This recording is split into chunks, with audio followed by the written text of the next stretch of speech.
ಹಣ್ಣು ದಪ್ಪ ಇದೆ. ಓ ಸರಿಯಾಗಿ ದಪ್ಪಗಿದೆ. ಏಯ್, ನಾನ್ ಹೇಳಿದ್ದು ಹಣ್ಣು, ಆ ಹಣ್ಣಿನ ಬಗ್ಗೆ. ನಾನು ಹೇಳಿದ್ದು ಆ ಹಣ್ಣೆ ದಪ್ಪಗಿದೆ ಅಂತ. ಸರಿಯಾಗಿ ಕೂತ್ಕೊಳ್ಳೋಣ. ಹಾ, ಒಳ್ಳೆ ಹಣ್ಣು. ಈಗ ಕತ್ತರ್ಸಕ್ಕೆ ಏನ್ ಮಾಡೋದು?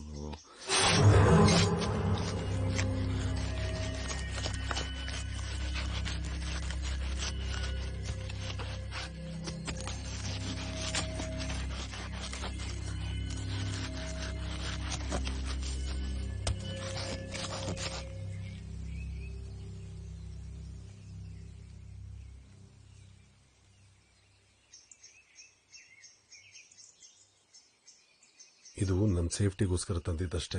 ಇದರಿಂದ ಬೇರೆ